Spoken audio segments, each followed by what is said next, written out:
Alright, so hey guys, so welcome to another Warframe video, and today we're gonna take a quick look at our newest melee weapon that was just released with update 26, and it is apparently pronounced the Masseter. First things first though, if you want to get your hands on the Masseter, you get the blueprint from the Tenno lab in your dojo, and if you want to build it, it's gonna take 20,000 credits, 2 argon crystals, 650 cryotic, 225 oxygen, and 8,600 salvage. The Masseter requires you to be at least Mastery rank 8 to use it, and it does 241 damage per hit, 135 of which is impact and 106 is slash. The weapon also comes with a solid 24% crit chance, a standard 2x crit multiplier, and a really good 28% status chance. The attack speed is also reasonable at 1, and it has a range of 2.9 meters with a 55-degree block angle. Now, since this is Grendel's signature weapon, there is a bit of a combo here in that if you have it equipped on Grendel, you are immune to crowd control when you're doing a heavy attack. And finally, the weapon doesn't come with any innate polarities whatsoever, it just has a V in the stance slot. Now, the build I ended up liking the most on the Masseter requires one Forma, which is a V, but since we're sort of still in an experimental stage when it comes to melee builds, there's probably gonna be a better setup later down the line. The stance I ended up using is a Rending Crane, not only because it has a V polarity, which matches the polarity the weapon comes with, but also because it has a very nice forward button mash combo now. And then the build gets a little bit odd, because we're starting off with Condition Overload and we're not using Pressure Point or even Primed Pressure Point. And that's because Condition Overload has been changed from a multiplicative buff to an additive buff, so essentially every time you proc status on the enemy, you add Pressure Point to your weapon. Meaning that A, it's a bad idea to stack Condition Overload on top of Pressure Point or Primed Pressure Point, and B, if you can reliably proc 2 status procs on the enemy, it's better to run Condition Overload than Primed Pressure Point. So since I'm running this as a hybrid setup, it makes sense to run Condi Overload. Then I'm running Blood Rush to scale my crit chance to build my combo counter, and while this has been nerfed, it's still good for weapons that have high base crit chance like the Masseter. So that's how we scale up our crit here, and we also want to scale our critical multiplier for more damage, so I'm running Organ Shatter. Next on the menu is attack speed, so we have Berserker for a ton of attack speed, and I also have Drifting Contact for combo duration and status chance. And to top it all off, I'm running Volcanic Edge for heat and status, and Virulent Scourge with Voltaic Strike for corrosive and status. Now, you might be able to turn this into a viral slash weapon if you simply take out one of the dual stat mods and you replace it with a slash mod and then you run viral.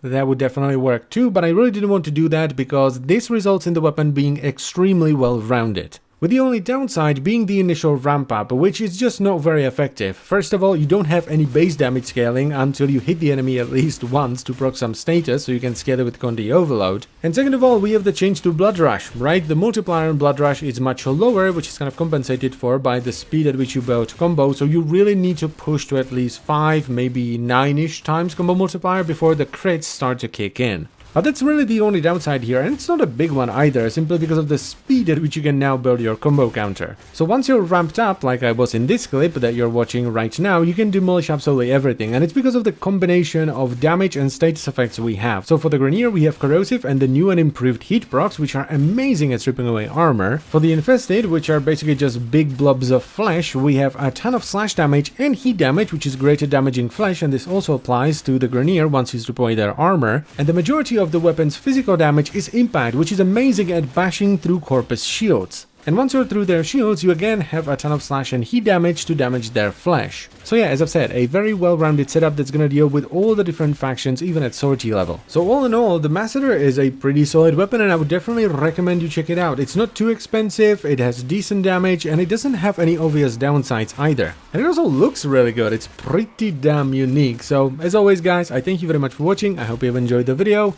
and I will see you next time. Bye bye.